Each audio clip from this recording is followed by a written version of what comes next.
Markowska, who is Jeff Heinz's student in linguistics, a PhD student in linguistics second year, and who works on the phonology of Shupamen, which is a Bantu language, but she has a side gig working on the analysis of conversations, which is the work she'll present here today. And I think this is extremely important work because it's about really thinking through the annotation of a corpus. And for those of us who are interested in language and language use, a well-annotated corpus is very important. And it's relevant both for people interested in natural language processing on the engineering side, but also for pure linguistics, theoretical linguistics, sociolinguistics, and perhaps even cognitive scientists and psychology. So, thank you so much for the introduction, Owen. Okay, so the title of my talk is The Common Ground Corpus. So I'll try to first motivate what led us to an idea to create a common ground corpus by introducing it to some previous work done within this area in natural language processing. And then we'll also discuss many examples of dialogue, and hopefully that will make the concept of common ground clear to all of us. Whoops. Okay, so I'd like to start off by pointing out what, okay, yes. Just clicks it away. What machines nowadays are capable of doing and what they cannot do. So we could just think of simple examples. For example, they could translate between over 100 languages. We could also feed the machine a bunch of text, for example, a movie review, and it could tell us whether this review is positive or negative. Machines are also capable of making language references, such as presupposition or scalar implicatures. So, for example, if we give a sentence such as "the King of France is bald," it will. There's a chance that it will understand that presuppositions such as there exists a king of France is present. And machines could also predict certainty of one's belief toward an event. And then I was trying to test what are the limits of machines. So I started talking to my Google speaker the other day, and I asked him this question, or I just made a statement, and I'm saying, it's been such a stressful day. And then the Google speaker responds by saying, you must have a lot on your mind. How can I help? So that sounds very promising. And I thought that we can actually maybe have a conversation. So I asked the follow-up question. Can we just talk about it? And this is what Google speaker responds.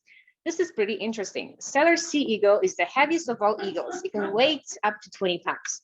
So naturally, he did not understand what I meant by asking him, can we talk about it?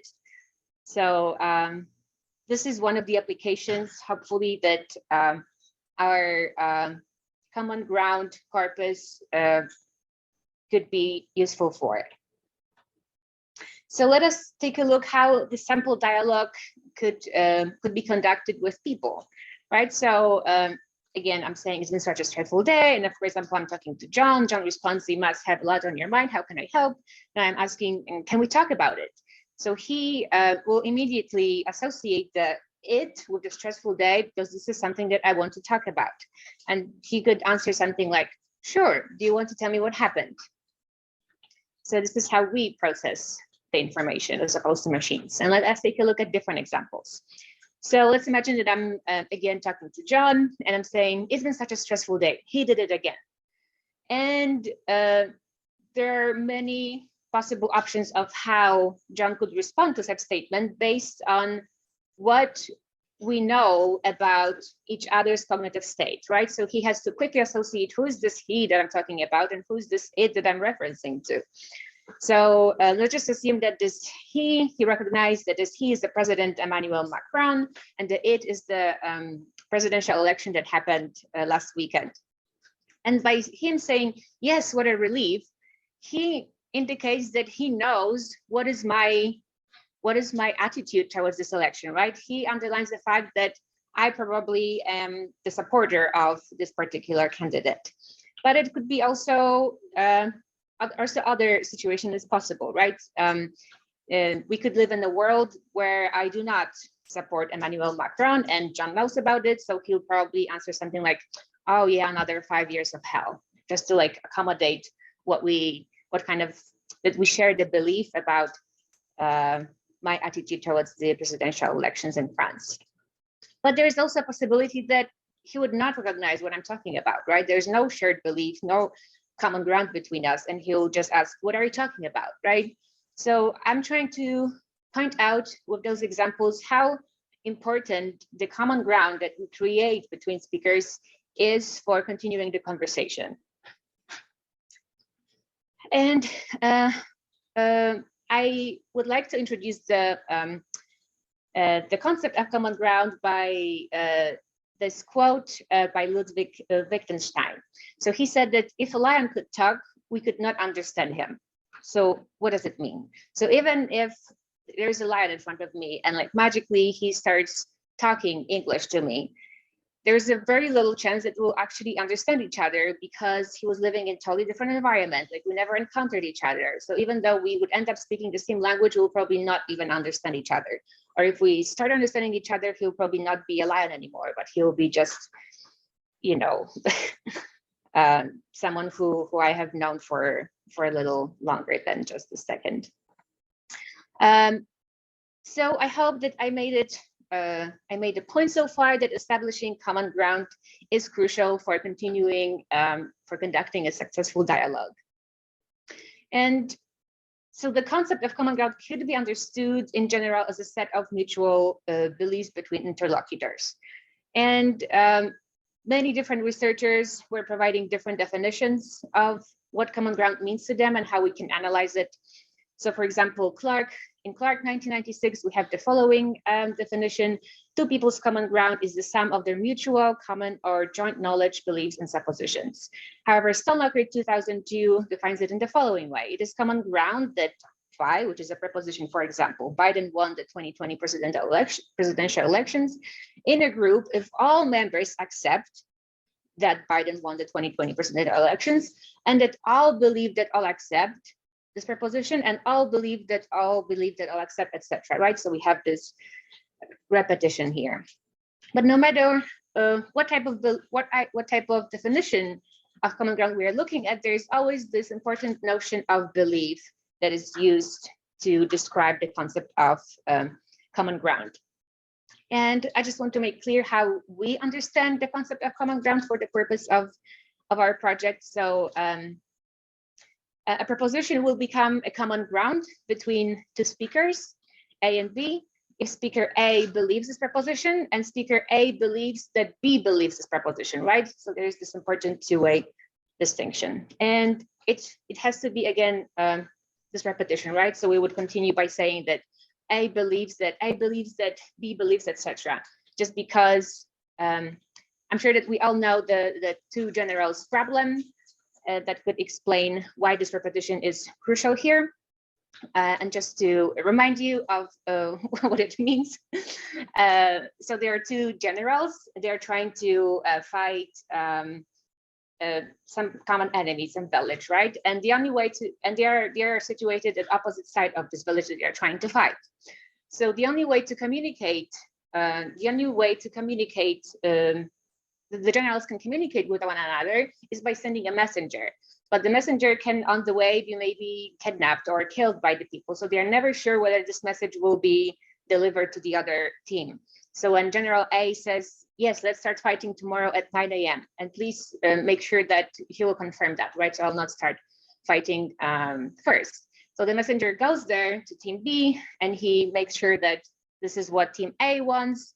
But then again, like, team B says, sure, let's start tomorrow the fight at 9 a.m. And then he leaves, but still the team B does not know how sure it is that he will actually make to the team A to confirm this message, right? So there is this circularity.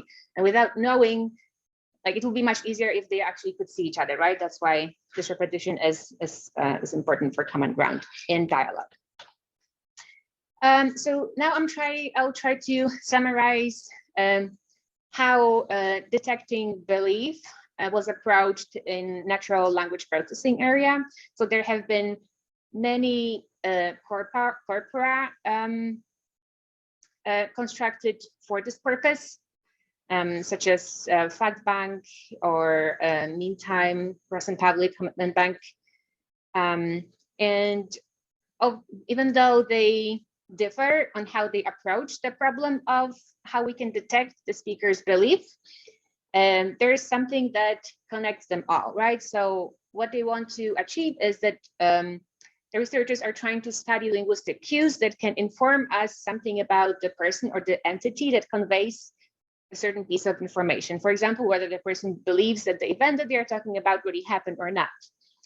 And another important part of creating this corpora is to develop systems that can learn those cues and can make language inferences later on.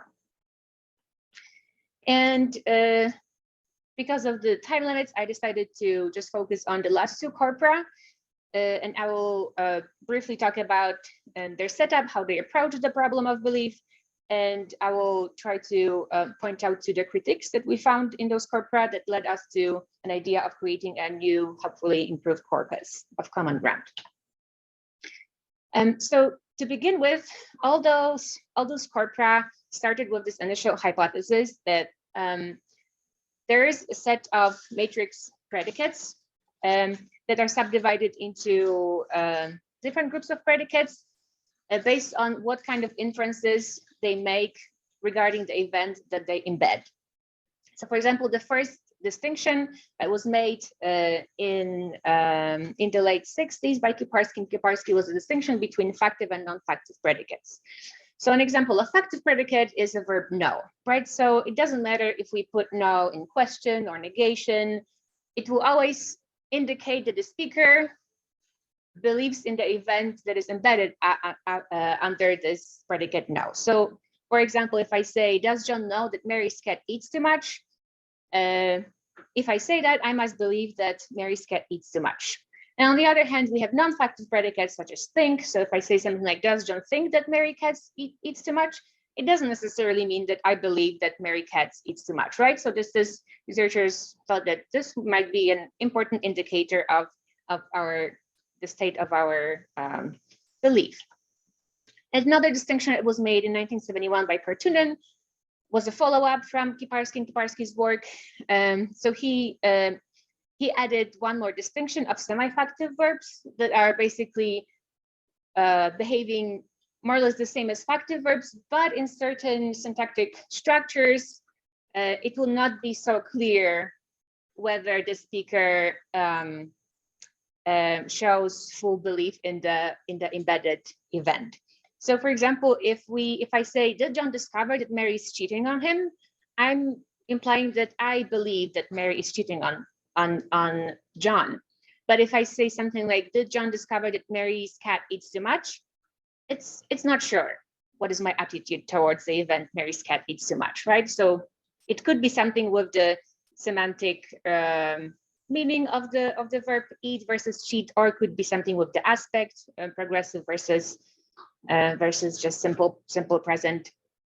So many things are interacting. And the last distinction that was made within this matrix predicates was implicative verbs that will behave differently in positive versus negated sentences. So for example, verbs like manage, when we use them in positive context, they will tell us that we believe in the content of that event embedded under this preposition. But if we negate the matrix verb, it will do the opposite. So it will tell us that we do not believe that. So John managed to feed Mary's cat indicates that I believe that Mary's cat was fed. But if I say John didn't manage to feed Mary's cat, indicates that Mary's cat was not fed, right? So this signature here indicates that in the positive sentence, we have, it expresses speaker's positive belief towards the preposition, and in the negative, it reflects negative belief towards the preposition. And we could also think about different types of possible verb signatures, such as in the positive context, we maybe are not sure what is the attitude of the speaker's, what is the speaker's belief towards the preposition. So such an example is a verb attempt. So if I say John attempted to feed Mary's cat, it could be true that both. I believe that Mary's cat was fed or wasn't fed.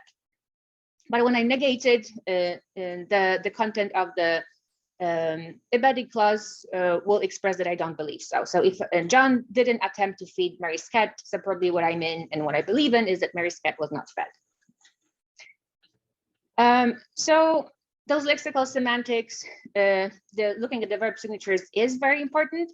However, it is also crucial to point out that it cannot be all that we should be considering when, if we want to understand person's belief towards the preposition, towards the event that they are talking about.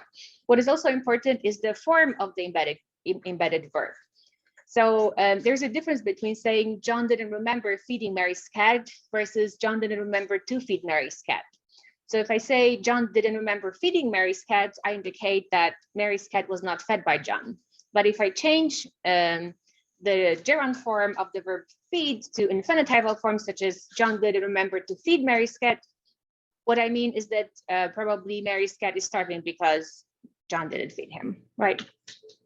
And what also could change the level of belief of the message that we're trying to convey is the subject of the matrix clause. So there's a difference when we use, for example, the semi-factive verb discover with first person singular versus the third person singular. So if I say, if I discover that Mary didn't lock the door, I will be angry. So when I'm communicating that, I'm trying to tell you that I believe that Mary didn't lock the door. But when I say, if he discovers that Mary didn't lock the door, he will be angry. What I'm communicating is that Mary didn't lock the door for sure. This is my 100% belief. So there's a difference between the third person and first person singular. And another thing that was pointed out in the literature on understanding German, understanding the cognitive state of native speakers of German, it was pointed out by Krivka in 2021. So he differentiated different aspects of the verb must in German. So there's a difference whether we will use this verb in indicative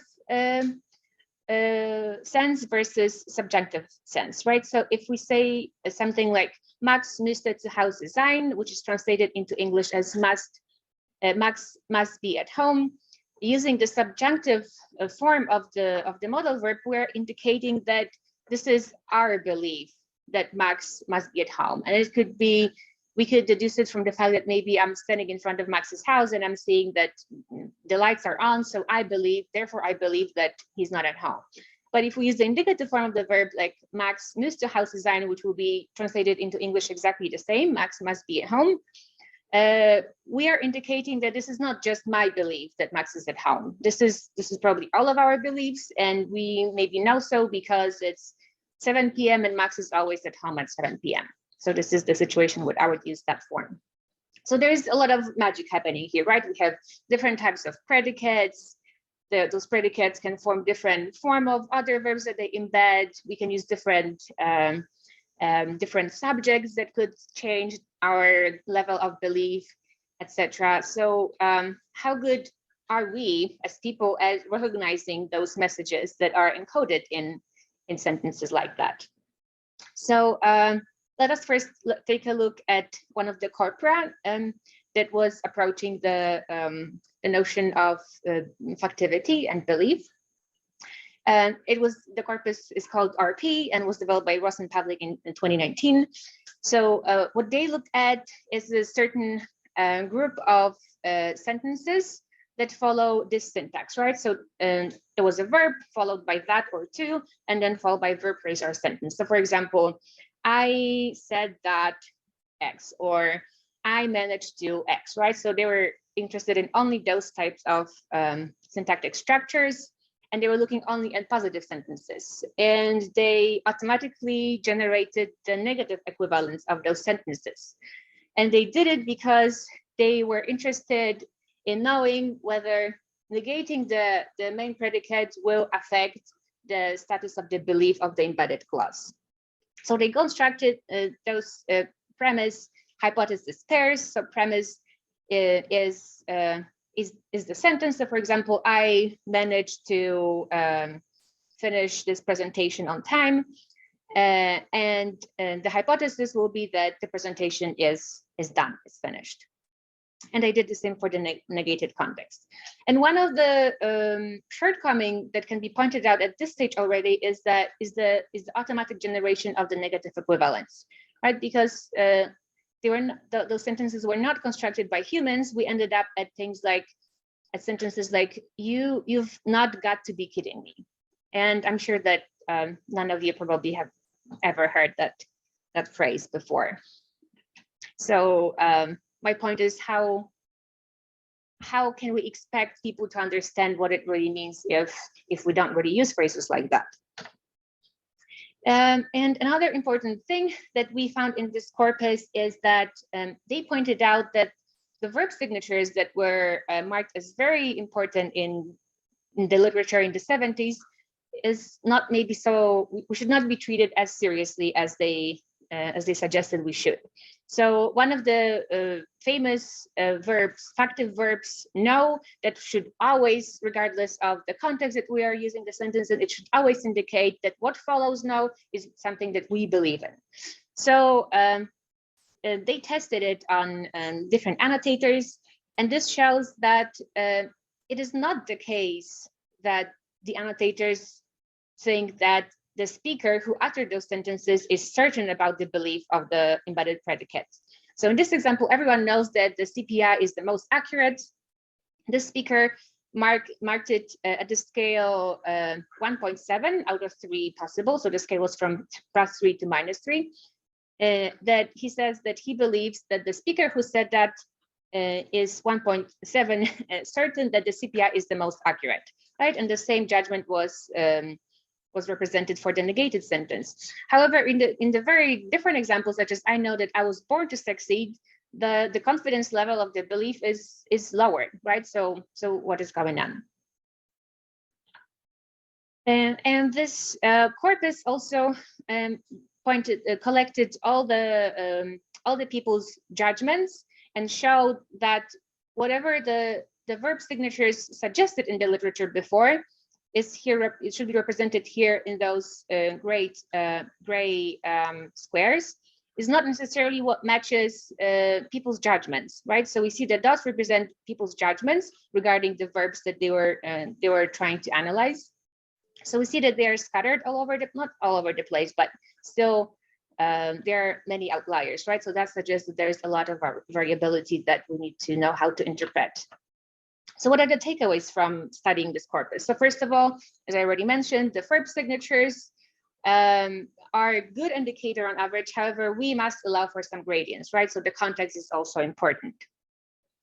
And that brings me to the second point, that the annotators were exposed only to single sentences without any prior context whatsoever. And therefore, it is hard to ask for unanimous inference from different people.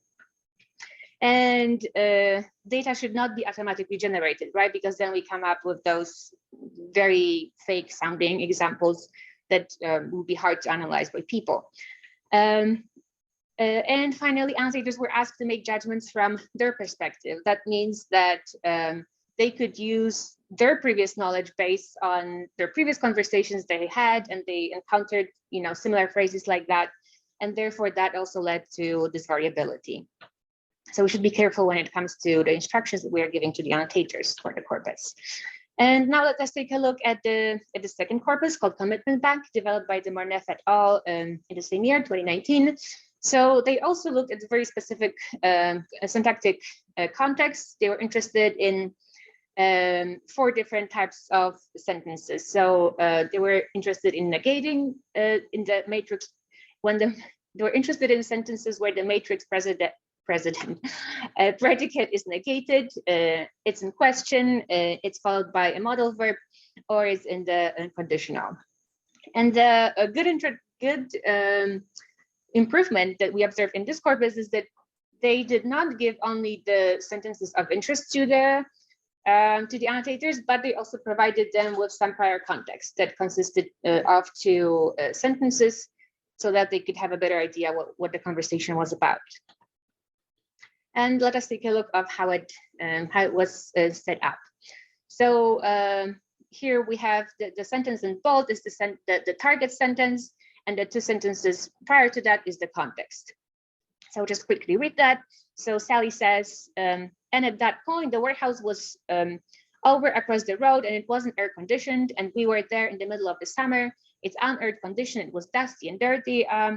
There was like a fan at the very end of a row, and that was it.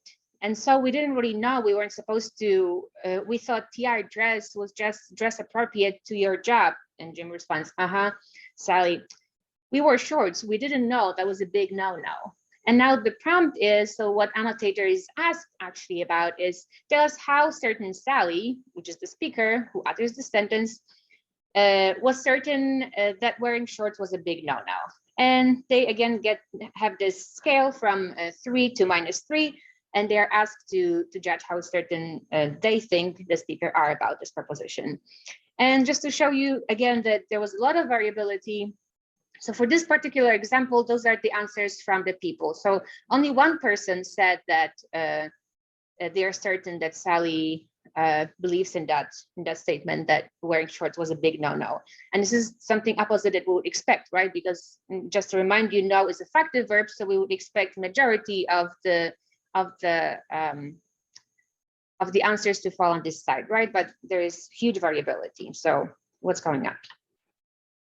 And what is also important is that they mentioned once again that this distinction between factive and non-factive verbs, for example, is not really as categorical as they presented it in the literature in the 70s. So here, the ones in orange or red, I think it's orange, verbs represent factive verbs, and the gray ones are non-factive verbs, right? So if this distinction was categorical, we would expect, true division into two groups, but this is not what we see, right? And we also see that within, for example, the non-factive group in here, there is variability within the different predicates that belong to that group, right?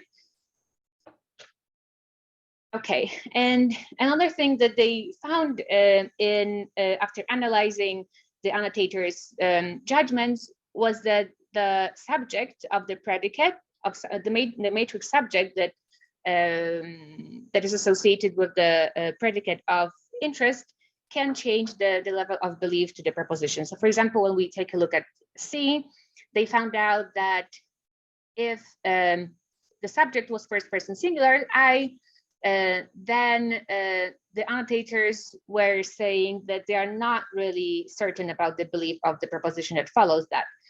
But when the speakers used the second person or the third person with C, they were more certain that they actually believe in what they are saying. So let us take a look at some examples with this particular verb C. So here, the first example shows the third person singular. So her priggishness, I admire it. I know she does wrong things. She tries to organize other people's lives. She can't see Mr. Knightley is a man in a million.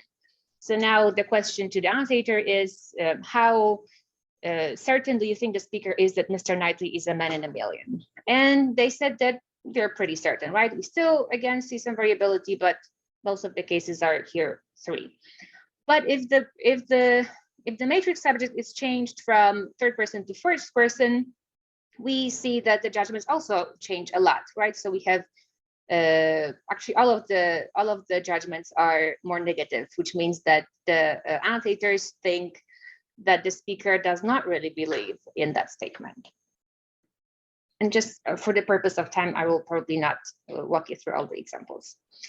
And the last thing that I want to point, what we have learned from studying this corpus, is that the directions that, the instructions that the annotators receive from us are crucial. So, for example, in the commitment bank corpus, the annotators were instructed to answer this question: how confident A, so the speaker, is that that preposition P happened? And then they encountered the excerpt. They're looking at the sentence at the sentence that is led by the matrix predicate say, and we receive this type of variability from the judgment. So some of them are not sure at all, some of them are sure that the speaker does not believe it, and some of them are sure that the speaker actually believe it, right? So we see we see very contrastive judgments. However, in other corpus called fact bank, the instructions were much more rigorous, and they instructed the annotators straight that if you see cases, if you see sentences with reported verbs such as say or tell, this is what you should do. You cannot know, right? If you report on someone else's belief, you cannot be sure. Like, we cannot be sure about your belief towards other position. So that would give us totally different outcomes, which will lead to different interpretations of those results. So take away from the commitment-backed corpus. So once again, they found out, it confirmed that predicates themselves cannot explain the speaker's belief. And what is also important is the grammatical context that the sentence is put in. And the context, the semantic context of the pragmatics is also important. So they provided only 2 sentences, but maybe if we had more context given, we would be able to better understand the cognitive state of the speaker. And instruction annotators should be very detailed and unambiguous to the annotators. And in none of those corpora, we found any explanation about the variability of the annotators' judgments, right? And I think this is very important to ask annotators, what led you to judge this as a certain belief versus this as a neutral belief? Okay, so just to sum up, by studying all of those NLP corpora, we found 4 important shortcomings that led us to create our common ground corpus. So first one, there was either lack of or very limited context that was given to the annotators. The corpora were looking at a very selected syntactic structures as opposed to looking at continuous speech, which is what is really happening when we communicate with people. And as I just mentioned, there was no explanation of the variability received from the annotators. And there was also no consideration of the discourse analysis from the cognitive perspective. So no one really, it looks like none of the authors before looked into the science of cognitive psychology and what is actually happening in our brain when we communicate with one another, and what is the purpose of having a dialogue. So, and this is why the new corpus is needed. And while I talked about the 3 points already, I will just quickly talk about how cognitive psychology could be important contribution to developing a new corpus. So in Clark and Brennan in 1991, I found 2 important statements. First one is that communication is a collective activity, which basically says that when we talk with one another, it's not just 2 monologues being interchangeably updated, right? Like we're seeking for the confirmation from the other person, like if this person really understood what we're saying, and if not, then we'll like use different types of vocabulary to make sure that we have reached some consensus and some common ground. And grounding is essential for communication, right? So again, it's important to know what we know about each other's cognitive state, because that will later influence not even what we're saying, but how we're communicating it. And that was not discussed, that was not taken into consideration in previous corpora. And cognitive psychology also tells us that speakers tailor their messages to the conversational partners. So even though I want to communicate the exact same message, I will use different vocabulary when I talk to Owen and probably different vocabulary when I talk to John.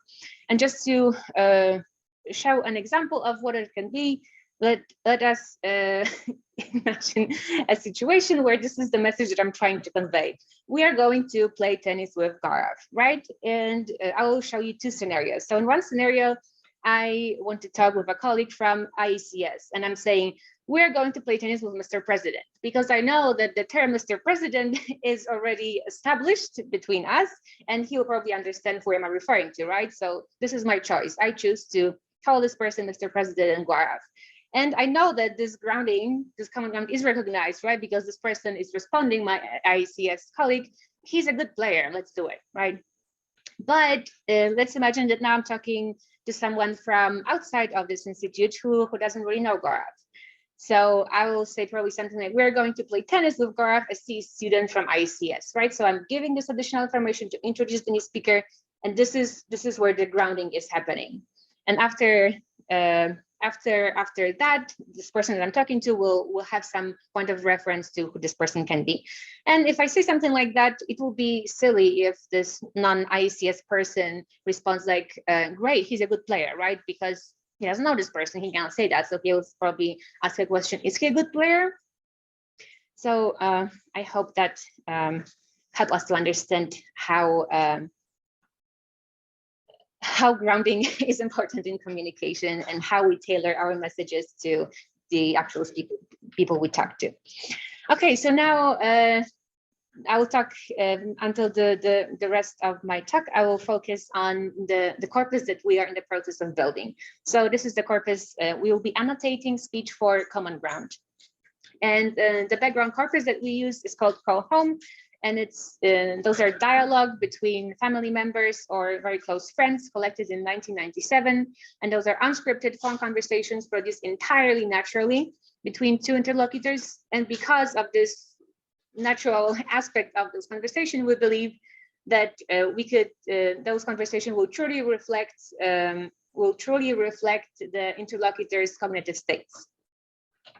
And what we are particularly interested in is in annotating this corpus to study whether a preposition has already been in the common ground between two people, whether the preposition has been just added in the conversation between the two people, or the preposition has been rejected, and how is it marked. And we also do it from the perspective of two people. So we'll be looking at person A, and we'll be asking, does he believe that this preposition was already in common ground, and we'll do the same. And he believes that B believes that this preposition was not common ground, and we'll do the same for speaker B. And because one of the shortcomings that I pointed out was that we don't know why annotators' responses varied so much. So this time we want to ask the people who are annotating the corpus, what led you to make this decision that this preposition was just added or just in? Like, was it the word knowledge that you have? Was it the context within that dialogue? Or maybe there was some particular lexical item that pointed you to that, such as or really? Okay, and now we'll take a look at the dialogue, and I'll show you exactly how this annotation procedure works. I just want to point out that we're still in process of developing it. So if anyone has any suggestions, they are more than welcome. So there's a dialogue between two people. A says, well, I think, no, you know what I think you should do. B respond with silence. And A says, Dorota, please, really.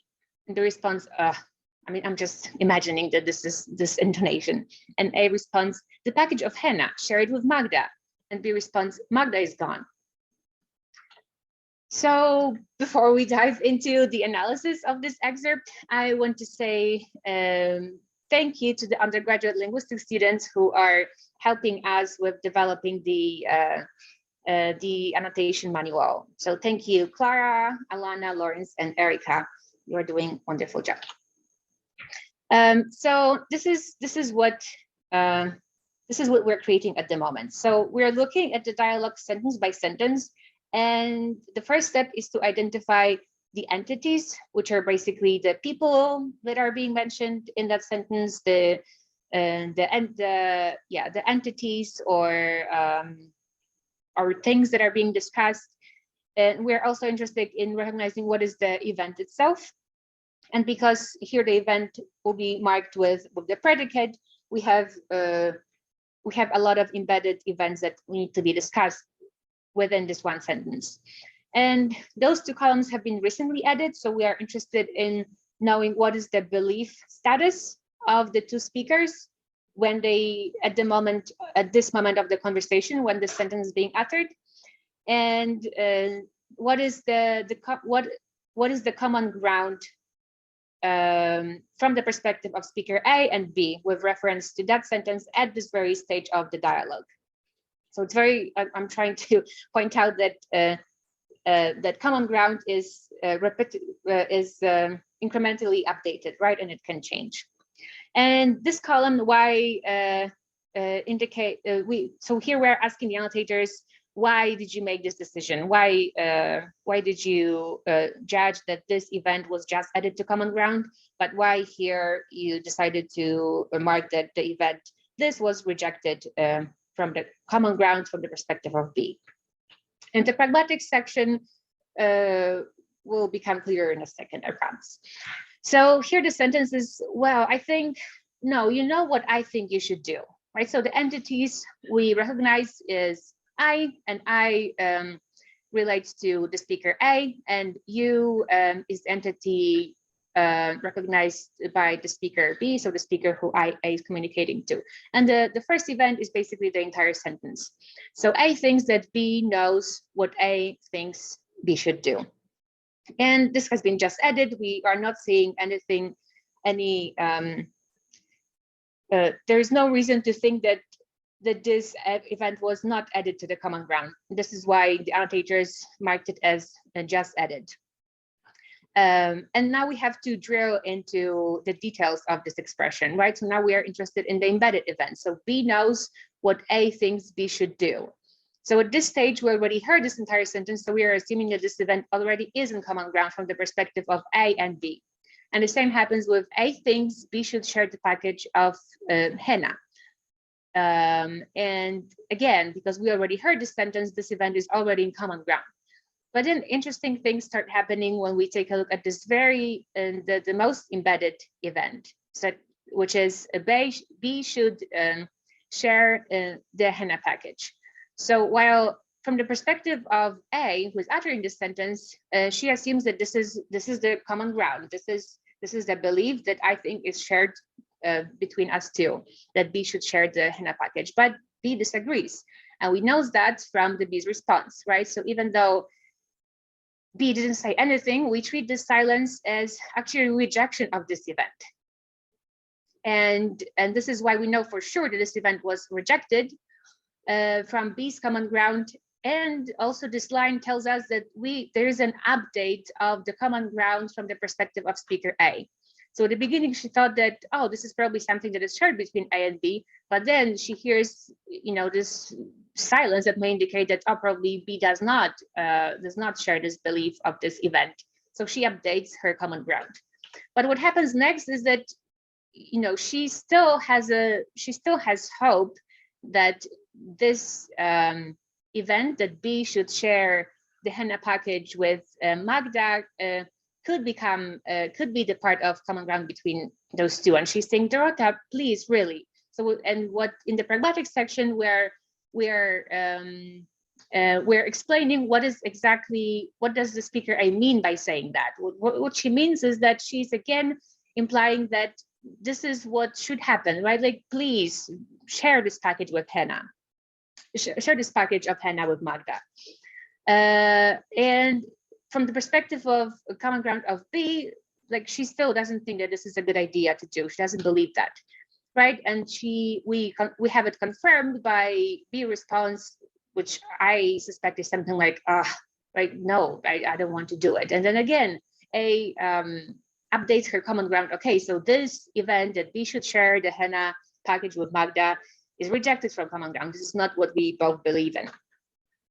And then in the rest of the conversation, A says the package of henna shared with Magda. So again, this is the third time that she's trying to change B perspective to this event, that B should share this henna package with Magda. And because here we annotated is as just added, this event is just added to the common ground, even though it communicates the same message, it's different type of speech act, right? So this is A asking B to do that. That's why this the speech event of asking is entered to the common ground, but the actual message that they're trying to communicate, which is B should share the henna package with Magda, is still unchanged, right? So at the beginning, A thinks that, oh, it could be maybe achieved, but B does not believe in this event. And we know that this is the fact because B finally says Magda is gone, right? So Magda is gone. There's no person that I could share this henna package with. So at this stage, we know for sure that the event that B should share the package with henna is rejected from both of their common grounds. And what is important to mention is that what is in the common ground does not necessarily have to resemble the status of the belief within the speaker's mind. So when we look at the column of the belief status from A's perspective, she believes in everything what she's saying and what is being said, right? The only update status we see is is with regards to the event that B should share the package with Hannah, and she only changes that belief towards the end, right? When she realizes that Magda is not there, so therefore there's no reason for me to believe that this could be a common ground. But before, this belief that she had in this entire conversation forced her, we think, or like, maybe forced her to keep trying, and that this is how it was reflected in the change of status in the common ground from A's perspective.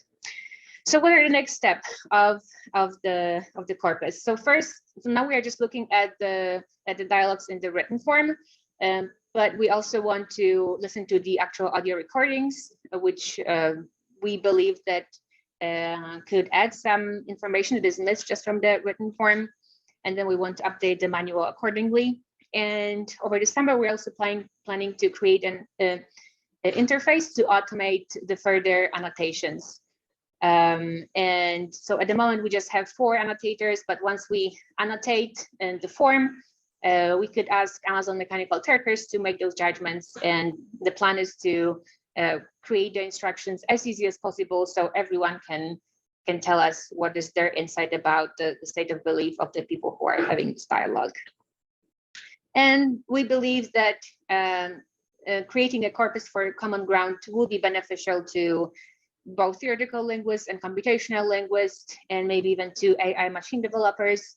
So I think this is what machines are missing, right? So if my Google speaker knew what I really mean, what I ask him the question, like, let's talk about it, he would answer, in different way, as opposed to saying that eagle, there's this eagle that weighs 20 pounds. And just to end the talk, I wanted to share this cartoon that I found funny with you, that shows that common ground does not necessarily has to converge between 2 people. So what I mean by this is that when I talk to you, I can think that the common ground of us between us is this, but you think something totally different. So here, the person on the left is saying, I lie all the time about everything and spend a lifetime ripping off people just like you.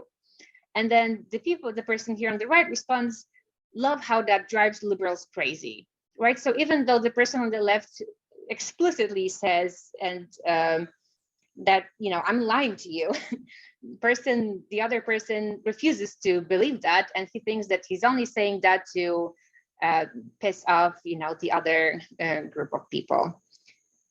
So yeah, that's it. Thank you.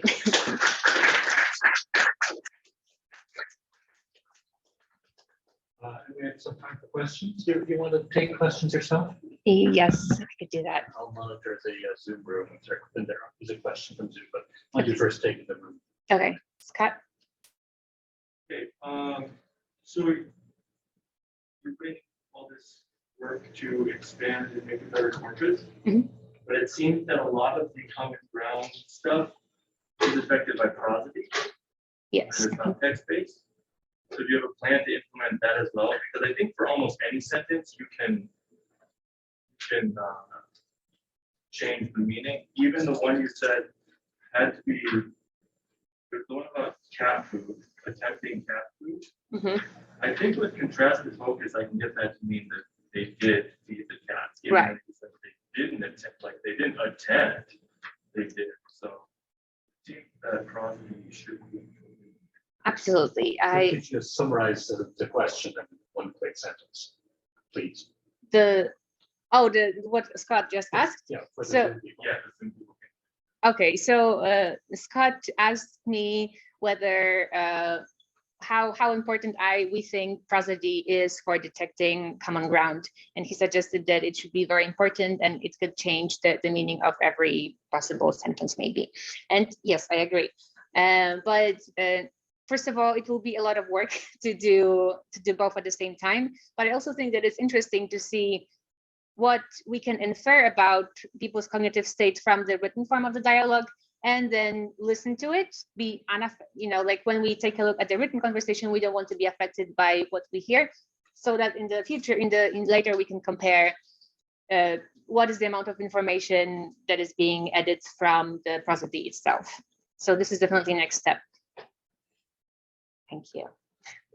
And when we switch to Zoom, Susan has a question. Yes. Okay.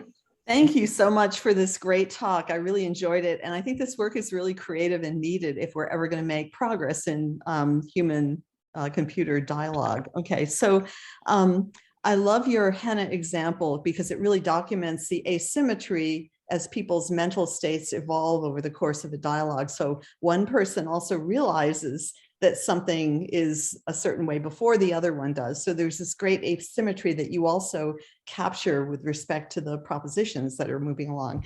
So I wanted to ask you, I mean, I noticed your name is in this, I assume Magda, maybe you, I'm not sure, but That was an accident, actually, that's not me. Pardon me? This Magda in this dialogue, it's not me. Oh, it's not you. Okay. No. A lot of these dialogues are pretty opaque to an overhearer, and we've shown that in the lab. And so in a corpus like call home, you're not always going to be able to detect what the heck people are referring to, for instance. And so I love the fact that you're using that corpus. That's a great corpus to start with. But I thought maybe you might also add a corpus where the ground truth of what's being discussed between the two interlocutors is known, so that you can kind of test what you're annotating against that ground truth. So we have some corpora that are about less spontaneously developed topics, but that are just as natural that you might use because we know what people are referring to at any given moment, or whether one person has been exposed to a particular referent at any given moment. So you might add that kind of a corpus to your efforts because that may give you a little more confidence about the coding, I'm thinking. Oh, perfect. Thank you so much for that. And can I just ask a follow-up question? Is this corpus, does it consist of dialogues between two people or conversations between more than two people? It's two people. So we typically study two people, although my student Amy, who's here, is very interested in three-person dialogue too, but we haven't gotten to that yet. So we have lots of corpora for you. And I'm thinking about one in particular that might be useful. Oh, thank you so much. Thank you. I will reach out to you to ask more about that. But Thanks. great talk and great work. Thank you. Thank you. I don't know who was first. I think I saw your hands first. Okay. Also, yeah, it's very good talk. What I understand was amazing. But in this structure, are you providing the events when you would be showing this scenario? No. The events will be shown, or will they be filling it? They will, at the moment they are filling them in. We are still unsure how we want. The annotators are filling them in, but we're still. Right, I think we're still discussing of how we want to approach it in the further step when we will be using Amazon mechanical turkers, whether we want to like create those events automatically so that it will be easier for them or not. Because that's what I want to ask about this, because sometimes when reading something can have a very effect. So on slide 18, when you show that sentence was like, there's a thing with a double. Thanks so much. Sorry, 19. Yeah, this one.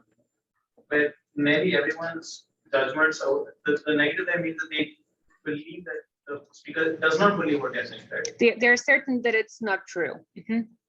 Yes, as in they're certain that the speaker believes not true, or the statement that the speaker believes that it's not true. So here they're certain that speaker B does not believe that it makes sense. It makes any difference to sentence someone. Okay. Because that was something I was like, okay, that's a particular explain that that's how it should be. Yeah. Okay, great. Thank you. Jordan? My question or comment is actually related to that. Okay. So going back to the comment thing, the example with the charts and where